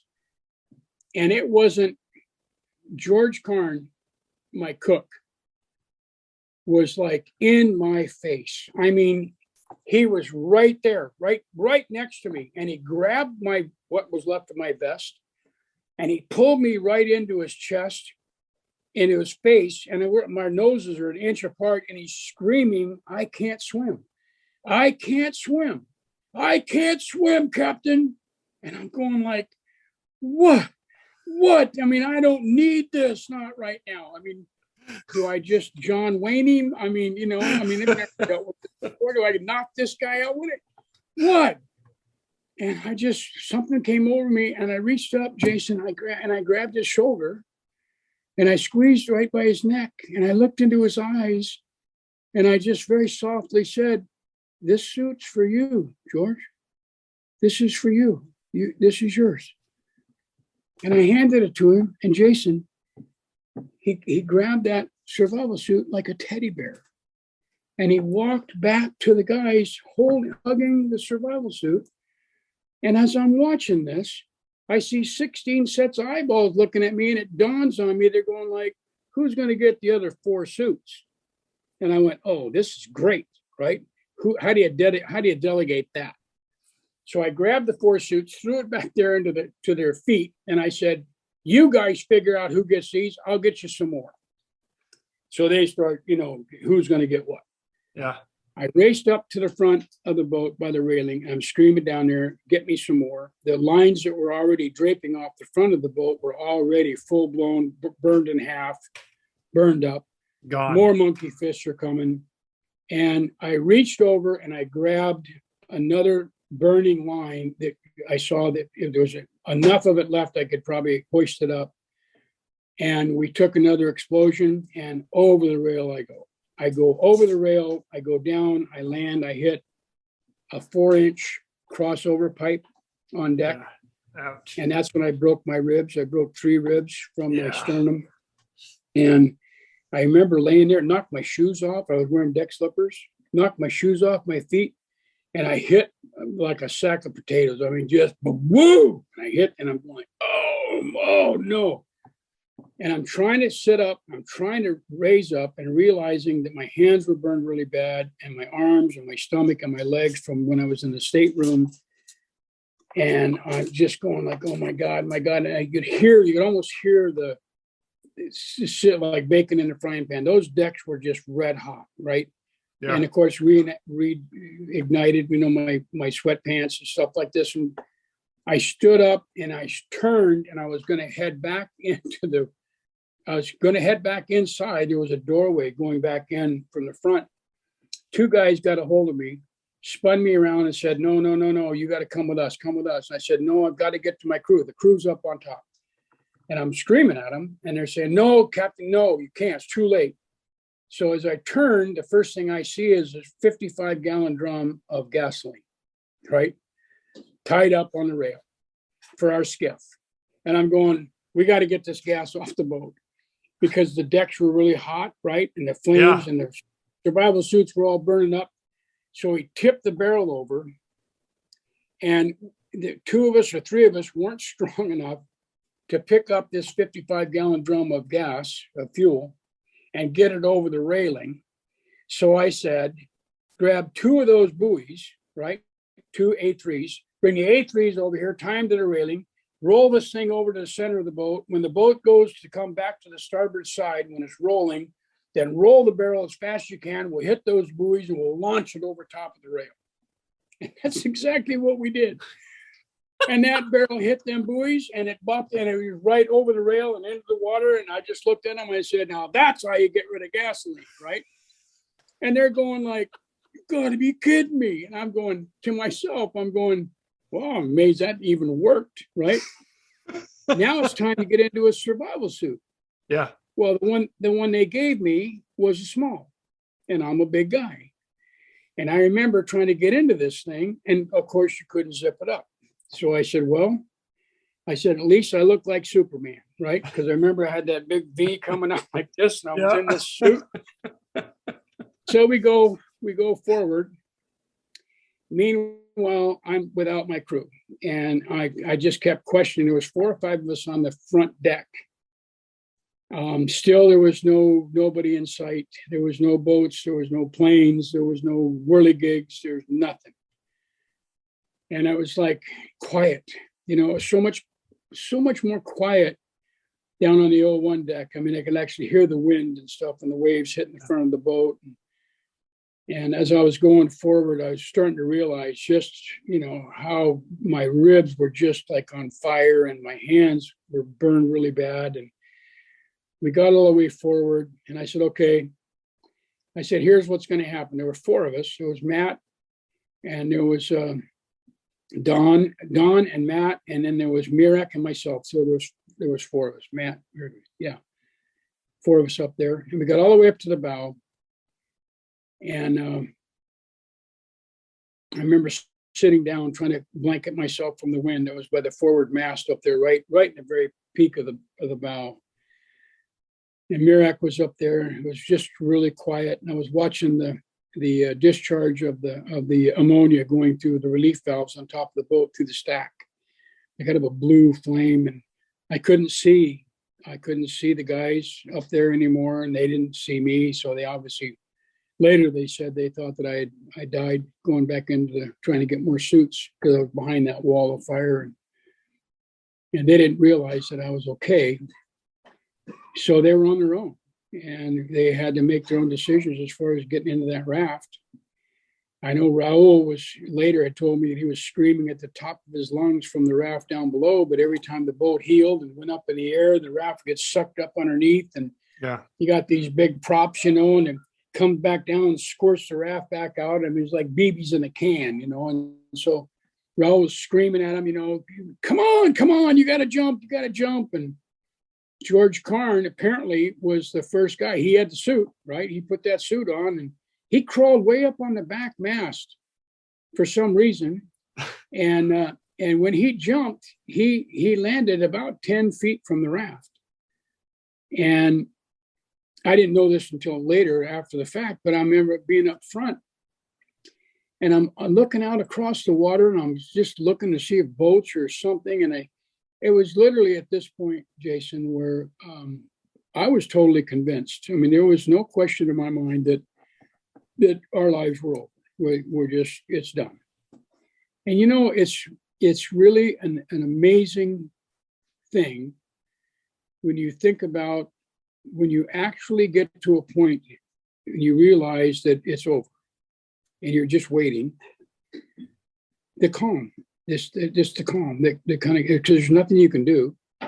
And so it's kind of like you start reflecting and you start thinking about your family, you think about your children, and you think about your life. And it was very quiet. Matt was up there, and all of a sudden I look out across the water on the starboard side, and I see this immersion suit, and I see this hand kind of going back and forth like this. And I said, Mirak, I said, what? I said, there's somebody out there. There's somebody out there. And he goes, yeah, Skipper. He said, I see him. He said, I see him. And Matt looks, he goes, he's one of our guys. He's one of our guys. And he was like way out there, maybe 200-300 yards. I'm going, what's going on? They're not hitting the raft. They're not jumping on the raft. And I knew right then and there that they weren't jumping on the raft. I'm going, my God, I've got to get up there. Somehow I've got to get up there. So I start to go, and Matt and Mirak stopped me. I said, no, you can't. Meanwhile, you look back at the wheelhouse from the front of the boat, and flames are coming out the windows, they're coming out the front, they're coming out the exhaust vents. There's still explosions that are going about every 3 to 4 minutes, and just the whole boat rocks. And now you can see the flames that are underneath in the factories right below us on the next level down. You can actually see the decks, the steel decks kind of wrinkling because of the intense heat as it's moving forward. You can actually watch, see it as it's coming forward. Wow. And I'm watching this, and it wasn't maybe 15 minutes later, I see 2 people that are out there, and you can't yell, you can't scream because they're too far, but I could visibly see there's 2 people, and I couldn't tell who they were or why they were, but there was 2 people floating by in the same direction that George went. And I'm going, my God, what is going on? There's something that's not right.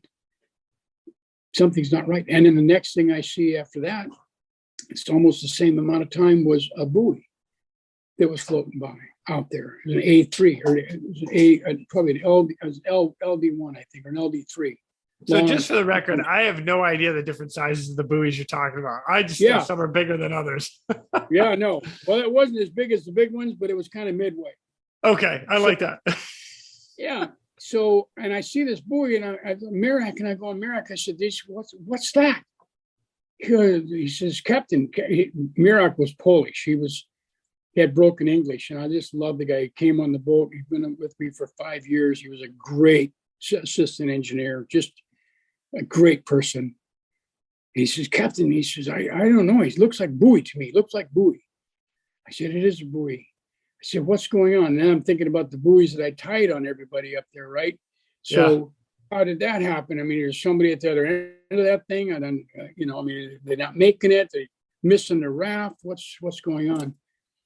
And as we sat there, there was the occasional explosion, and I knew the boat was starting to go down, and I could feel it. It just felt like heavy on the one side. No interaction with the crew. I had no idea what was going on back there. And it seemed like maybe 5 minutes, 10 minutes. And all of a sudden, Skipper, Dave. I'm hearing this, and I look down through the hawse hole, the pipe up on the bow. I look down through the hawse hole, and the raft is coming. I mean, it's moving, right? It's coming. We're going one way. The raft's going this way. And I looked over the edge, and I see Raul. He's got the door partially opened on the raft. He goes, come on, jump. Well, Don, he goes up. He goes up the fore rails in the front, and he dove out as hard as you could imagine, like he was coming off the edge of a cliff to swan dive. And that raft was moving so fast in that current that he barely got to the edge of the bladder of that 25-man raft.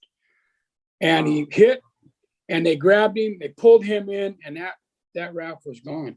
Yeah. And I watched that raft, and Merrick and I said, well, at least I didn't know how many guys were in the raft, but I knew that 3 or 4 of them didn't make it. The first one went by, and then the 2 people, and then the buoy, whatever that was all about. And I remember watching that raft and just that little orange dot on that ocean with the seas and stuff like that. And visibility wasn't that great. Right. And still no sign of, relief or we were coming. Nothing, right? So then it was quiet. It was like, okay, this is it. It's just quiet. And I hear the wind. And Merrick was sitting there. We were kind of huddled together, and we were maybe a foot apart. And he had crystal blue eyes with blonde hair. And I remember he looked at me with those really crispy blue eyes. And he says, Captain. I said, what, Merrick? He said, are we going to die today? I said, yes, Merrick. I said, we're going to die today.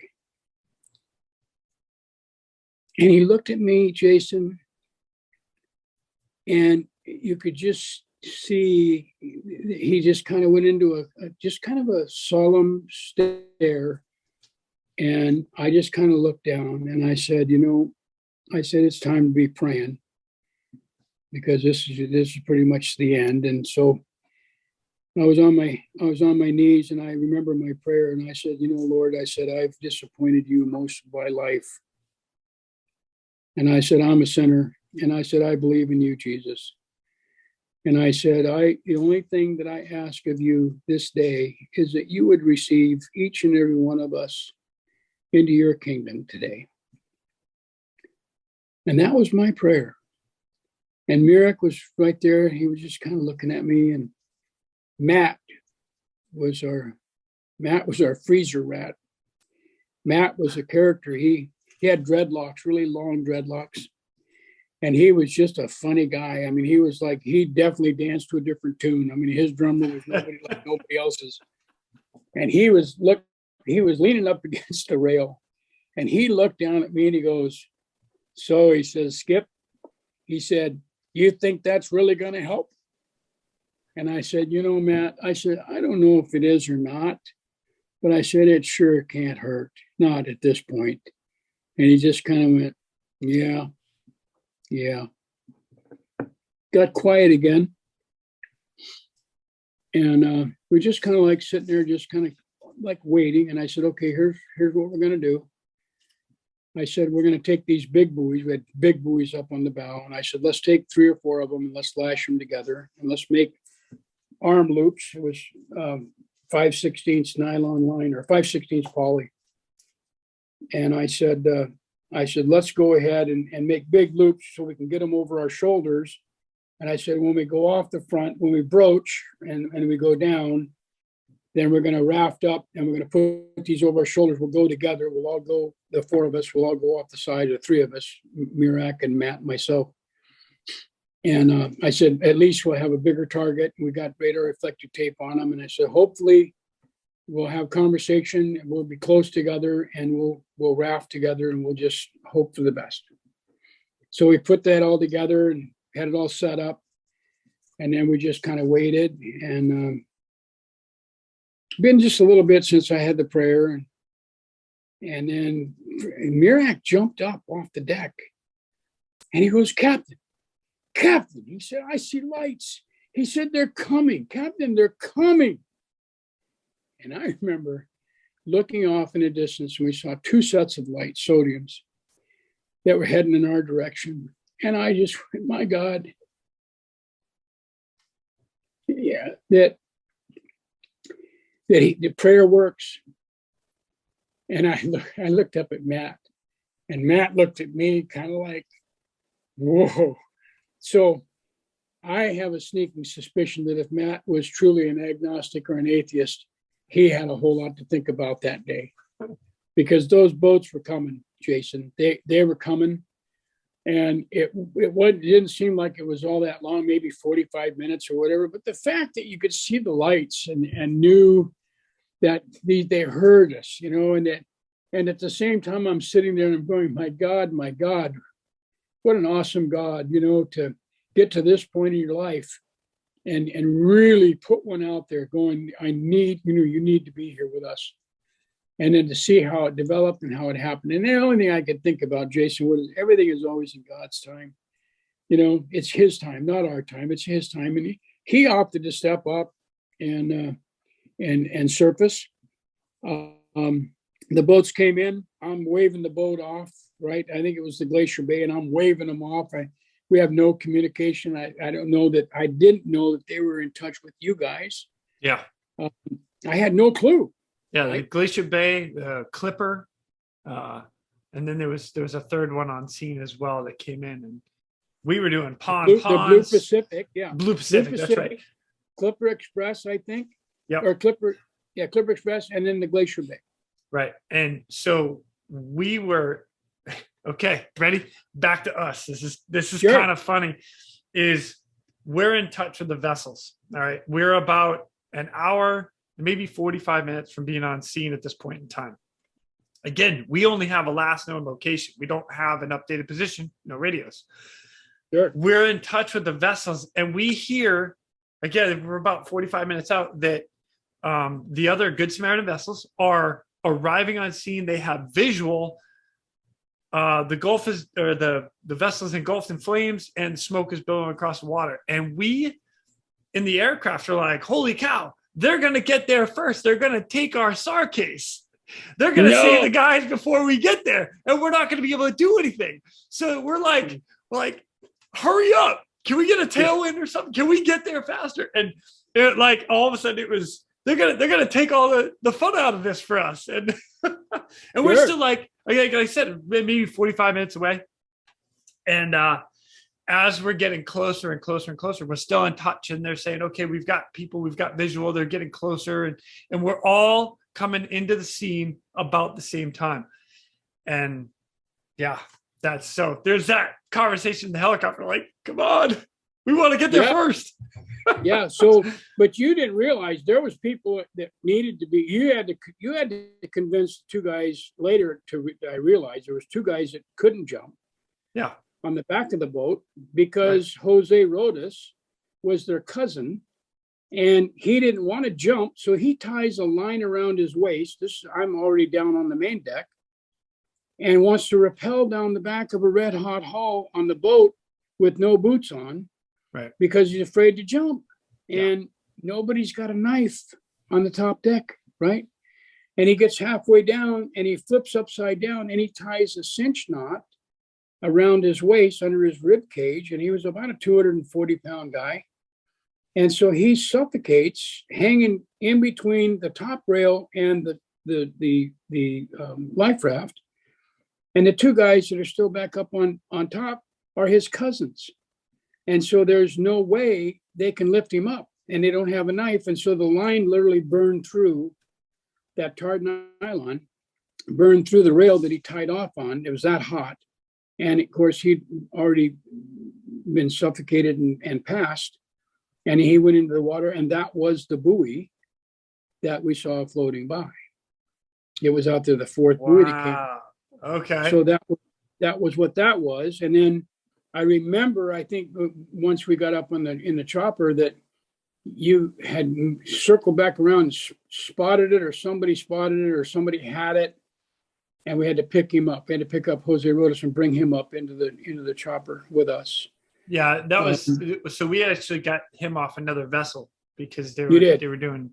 Yeah. But that's too far. That's too far in the story. We'll come to that one. Okay. So, anyways, what happens now is the boats are starting to come in, and then and I'm seeing the boats, and they're coming, and the Glacier Bay's coming in, and I'm trying to wave off the Glacier Bay. I don't know how I didn't think they had communication with anybody. And Mirak is looking at me, and I'm waving him off. I'm going, no, don't come here. And I'm waving him off. And I'm pointing in the direction where the life raft had drifted off into the La La Land. Yep. And I saw the vessel turn, and he was taking my instruction. And I'm just so pleased with myself because he actually, figured it out, not knowing that he had conversation going with you guys. Yeah. And Mirak kept saying to me, "What are you doing, Captain? What are you doing? What are you doing?" I said, "No, Mirak, the raft. They got to get the raft. They got to get over there and get the guys." Oh yeah, he says. So then really the when they started circling us, I think it was the Blue Pacific. Somebody was taking a film off the Blue Pacific, and the Glacier Bay had already done its thing. They were heading out to get the raft. Vaguely, I saw an orange or kind of a reddish tinge on the side of the Glacier Bay when they were lifting up the life raft. But I think they had picked up another empty life raft because during this same time, the C-130 came over. Yes. You guys were on scene. You guys come screaming in. And I was amazed watching the operation of the helicopter and watching, not knowing exactly how it was going to go, but knew that every time you guys came up over top of the rigging and stuff on the Galaxy, you had to back off really quick because of explosions. I mean, things were getting pretty intense. And I'm going like, well, now what's going to happen? And I didn't know at this point there were still two guys on the back of the boat up on top. I thought everybody was in the raft. Three. There were three on the back. Yeah. So this is where it was kind of cool. Again, from our perspective, as we come up on scene, cabin door comes open and we slow down to about 50 knots, give or take. And it was like we wanted to cruise over the vessel. We see the three guys on the stern, and then we see you guys on the bow. And then we roll past. We flew right over the life raft. We wave at everybody in the life raft, let them know we knew they were there. There were 2 or 3 people in the water that I personally didn't see. I don't remember if they did as well, the rest of my crew, but the conversation in the back of the helicopter was, we need to get the people that are on the vessel off now. And that was our conversation in the aircraft. So we came over, flew over the top of the ship, over the raft, did a 180, came back to you guys. And it was like, all right, let's start with the guys in the back of the ship, because that's what looked like was burning the worst. And sure enough, it was. I didn't see how it happened. How did you convince those 3 people to come off the back of that boat without PFDs, without flotation, to go into the water, knowing that you were going to be there? How did they know that? So, so at first, when the helicopter came over the top of the ship, we were trying to hoist we were going to get him right off the top and not get him in the water. And that's when one of the explosions happened. And I mentioned it a couple of times, like it looked like a Roman candle. It just, when the explosion happened, it burned, and then faded away. And I was like, abort, break right, and get away from the ship. And that's when Melissa said, get in the water. As I was going down, we were in kind of earshot, and all I kept yelling is, one at a time, and I'm pointing at them, one at a time, jump to me, jump one at a time. And they're just like, okay. I get to the water, I disconnect, and I swim as close as I can. I'm like, come on, jump, just jump to me. And that's one guy hit, grabbed him, and then we went from there. So, I was always under the impression that when I watched the film, some of the film from the other boat when they were taking it, that it was like you got down to eye level with them. And I knew you were having to communicate with them somehow. And they were Hispanic and they had broken English and they were scared spitless, right? I mean, they were scared spitless. All of us were scared spitless. But how you were able to communicate with them, I at one point thought, you watch me, I can do this, you win, and then they win. But whatever it was you did was successful because you got them all.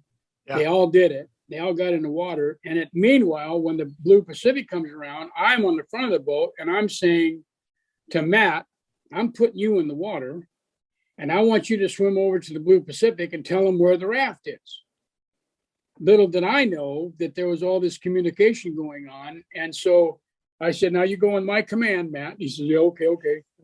So he bails off the front. And apparently you guys in the whirligig were going like, what is he doing? Yeah, totally.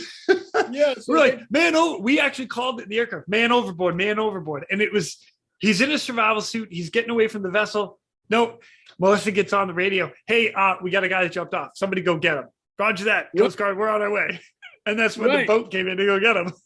Yeah. So here I was, old Dave, Captain Dave Hero, right? I'm going to coordinate this whole thing from the bow.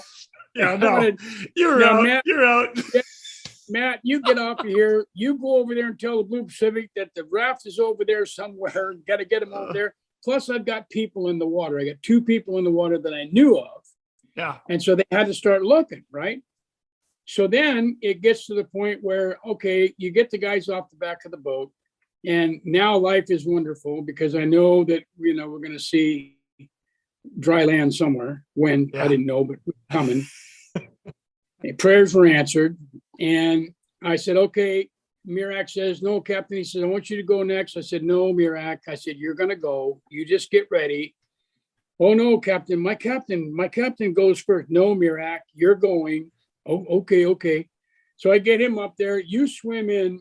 I was amazed, I think, at the speed at which you could move through the water in sea conditions like that. That's all. It really didn't. It wasn't that fast. Oh yeah, it was. It was. I know it's that fast.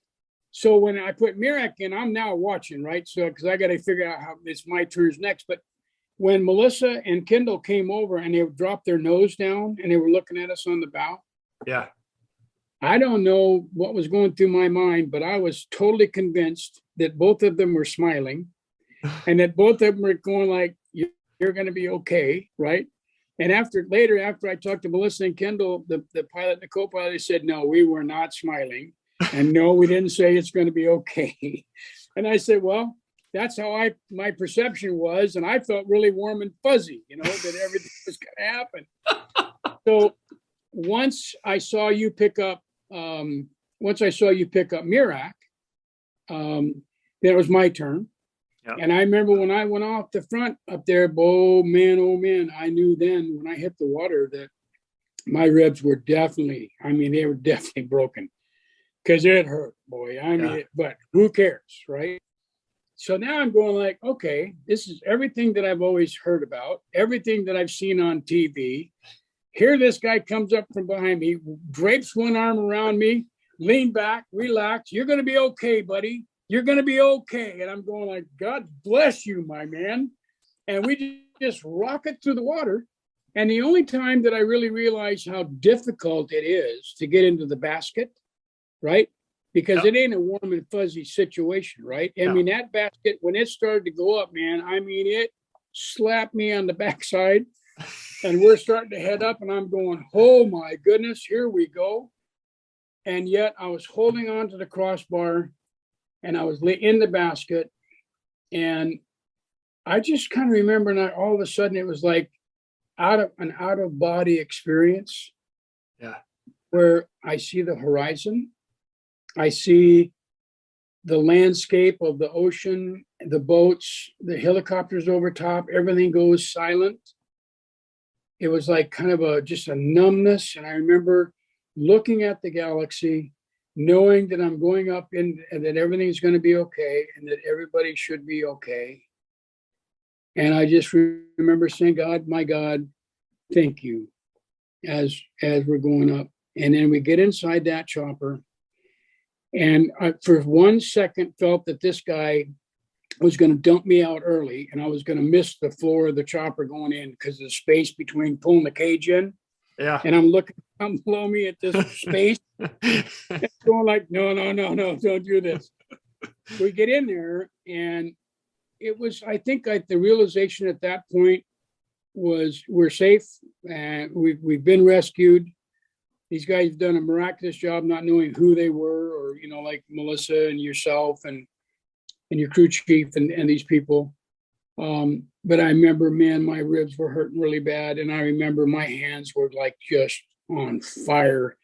And I remember asking you, I said, have you got anything for my hands? And you actually took and cut the gloves off my survival suit. Yep. And you took this bag out, whatever that bag was, Jason. My EMT bag. You put that on my hands, and I'm holding and I'm going, oh my gosh, this was like wonderful, whatever it was. But my hands were really burnt bad. I mean, they were burnt. Yeah. Yeah. And yet, you know, I'm going, this whole thing was, it just seemed out of reality that it happened. The 2.5 hours, it seemed like it was forever. I think from when it first started, when we actually got into St. Paul, and when the chopper got us into St. Paul and got us into the clinic and stuff, and then I never saw you guys again. It was like you're off on another mission or somewhere else saving people. But so it kind of interesting. Let me back up just a little bit, because I remember specifically looking at you just about as you were jump off the ship, and I knew you were the last guy. I didn't know you were the captain at the time, but it was like I remember signaling to you, jump. And I remember grabbing you. I remember telling you, I got you, buddy. You're going to be okay. And there's a couple of things that ran through my head. The first one, I did hear you say, ouch, when I squeezed. Now, in training, we were always taught to grab and keep hold of your survivors so they don't turn, they don't do stuff. And when you said ouch, I was like, oh, he's hurt. And okay, he's not going to try to do anything to hurt me. So yeah, it was a relax. But I also remember the vessel pitching and rolling so much that the anchor was right there. And I did not want to get hit in the anchor. And it was everything I could do. Just to kick up the wave. And then as soon as we hit the crest of the wave and we're going back down that other side, there was a relief over me that was like, okay, we're good. I do remember getting into the helicopter. I remember you saying, hey, you got anything for my hands? I'm like, yeah, I do. And we had a burn gel gauze pad. And I was like, hey, let me put this on. And I'm looking at everybody else. Is everybody else okay? They're looking at me like, I think so. Yeah, I think I'm good. But then we had one more guy. So you were talking about this. One of the vessels had called up to us, radioed up and said, hey, we're doing CPR on one of the guys. And every time, like, he's breathing, he'll start to breathe, and then it'll start to fade away. And we knew that we were the last chance to get him to some sort of facility to work on him. And I remember getting him into the aircraft and dumping him out of the basket and performing CPR on him. And one of the things that stands out to me more than anything else, which is, it's actually interesting that I'm talking to you right now about it, is that I was doing CPR, and at one point I'm looking around at you guys watching me do chest compressions on your friend. You know, let me share with you the realism of life and death is when you are obviously involved or engaged in trying to save somebody's life. I think one of the most impressive things in my life at that point was to see somebody like yourself, and I don't know how far of how long it took us to get to St. Paul. It had to be 45. Yeah, 45 minutes. Well, Jason, you guys never stopped doing CPR the entire flight. For 40 to 45 minutes, you did CPR and continuously on and on and on. And amazingly, once we got to the clinic, then the next group that came in, they relieved you, and they were doing CPR with Jose right next to me in the clinic. I'm laying in the clinic. They're cutting my clothes off. They wouldn't stop. And no conversation between anybody. And I, just that dedication of your whole purpose, your career in search and rescue, and putting everything on the line and not giving up meant more to me, I think, in my life at that point than anything that I can remember.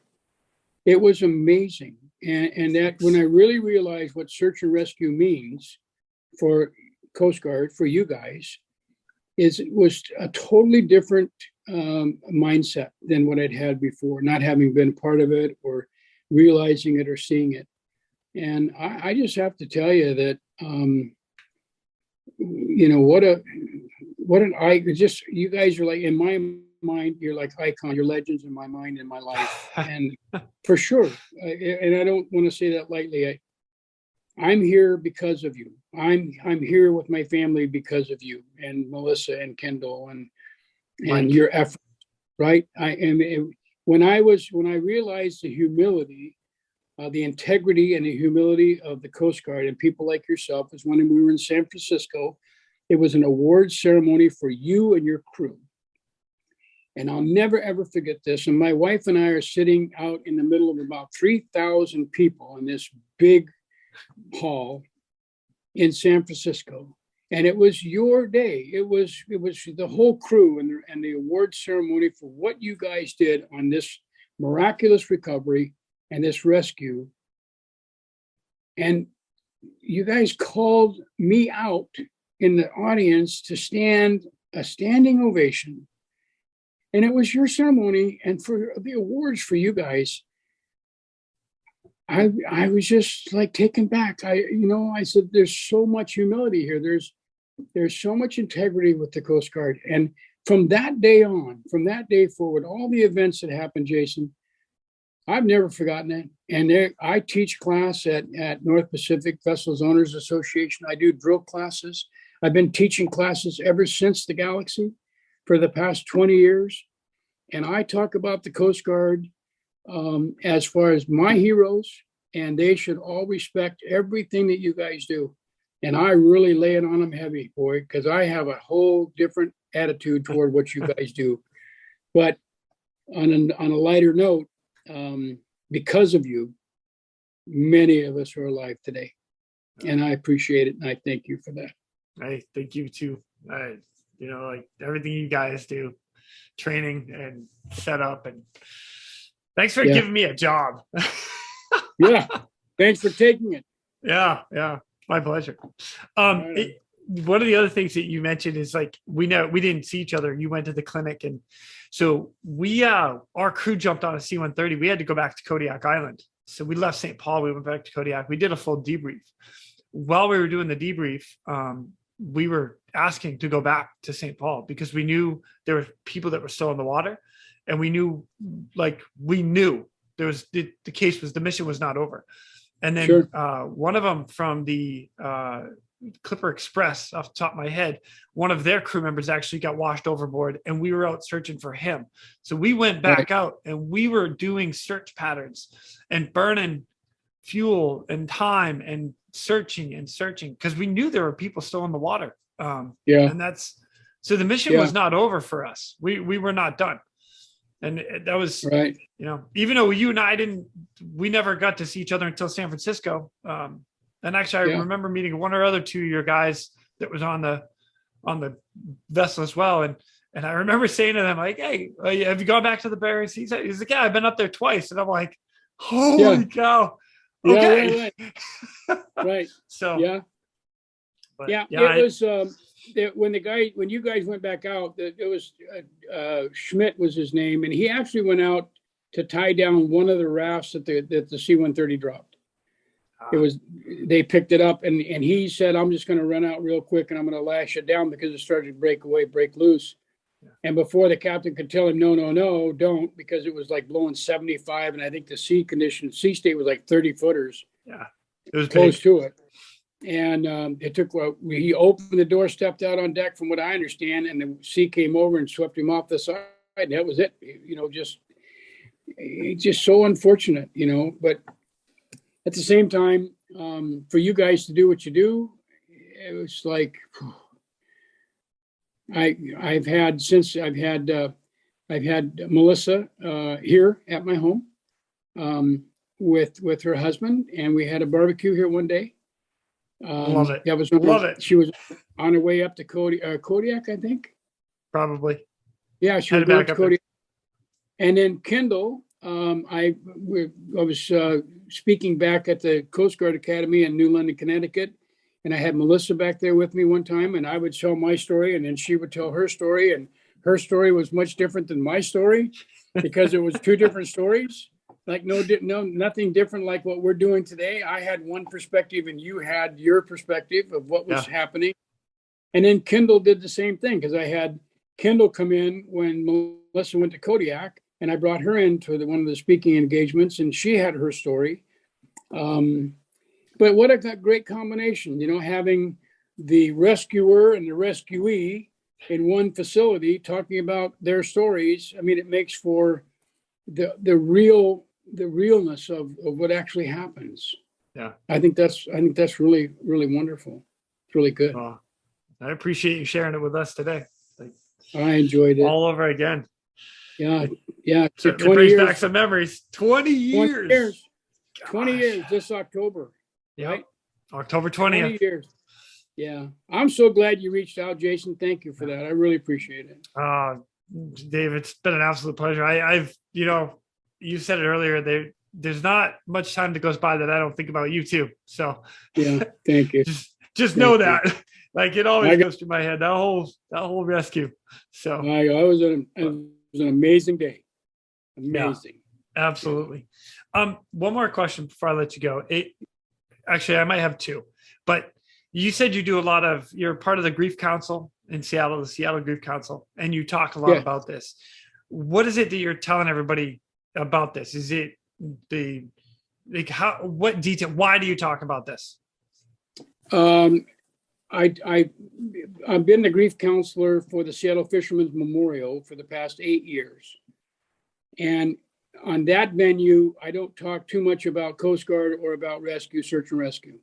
But I've been a certified drill conductor instructor at NPFVOA, and I've been doing that now for maybe 20 years, 19 years actually, as of January of this year. And I have included the Coast Guard in multiple stories of different events that have taken place in the Bering Sea, because that's where I hung my hat for so many years. And pretty much brought these guys to the understanding of why you're there and how you really, really look at what you do. As far as the personal side of this mission is not like, when we worried about the Coast Guard coming on board our boats and they're going to do a boat inspection, and you hear the radio click, and you're going like, they've been hanging out there for 2 miles, on that cutter, and I know they're going to come over. There's going to be a boarding party. So you tell the cook, get down there and you start making donuts and cakes, and we'll serve hot coffee. It was like the Coast Guard had a bad rap because they were looking to the enforcement side of it, right? They're going to find something wrong. And really come to believe, why did it take a catastrophic event to bring me to the point of understanding that, boy, the Coast Guard, what a tremendous organization, because you truly believe in your the peers in the maritime industry. And you're there, if they're in trouble, to help them. So I take my classes, and my whole class is structured around the Galaxy event of the things that can go wrong that will, the mistakes that you can make that you do, and why is it we have to have a catastrophic event to learn from the mistakes that we've made, but at the same time, why not share those mistakes? And that's what I do. So I share the mistakes made on the Galaxy from what I learned from it, and mistakes that can be made. And I bring the Coast Guard in as far as they're there to ensure we are with our families when our season's over. And I really stress that a lot, a ton. And I hope that when they leave my class after 8 hours, they have a different opinion. That's awesome. Because they know if they don't, they know I'll be nasty to deal with. That's how that works. I like that. I like that a lot. Yeah. Yeah. Is this your full-time job? Is this what you're doing full-time now? Or are you still fishing? No, I'm not fishing. So I decided that actually my wife, after, it was interesting that you bring that up, that after the incident, after I got out of the hospital at a Harborview in Seattle, I became the manager with the same company, but I had 11 boats that I was managing. And the boats would call me at home, off hours, right, when I wasn't at the office. And I'd pace back and forth because they'd be asking me about, the reefs, and they'd be asking me about this hot spot or out at Kiska or Bull Deer Ridge or up at Amac Island, and what about St. Matthews? And I'd be so into it because I'd done it for so many years that I knew the reefs, I knew the ebb, the best time for setting your gear, and the drift and all the stuff. And I'd be pacing back and forth on the phone in the kitchen. And one day, Brian Walker called me on the phone. He was running the Liberator, and he said, Scooby-Doo. He called me Scooby-Doo. He said, Scooby-Doo, he says, I'm heading out to Bull Deer Ridge. I need to know this, and that, and the tide set and stuff. And I'm into it, and I'm talking to him. He says, okay. He says, I got it.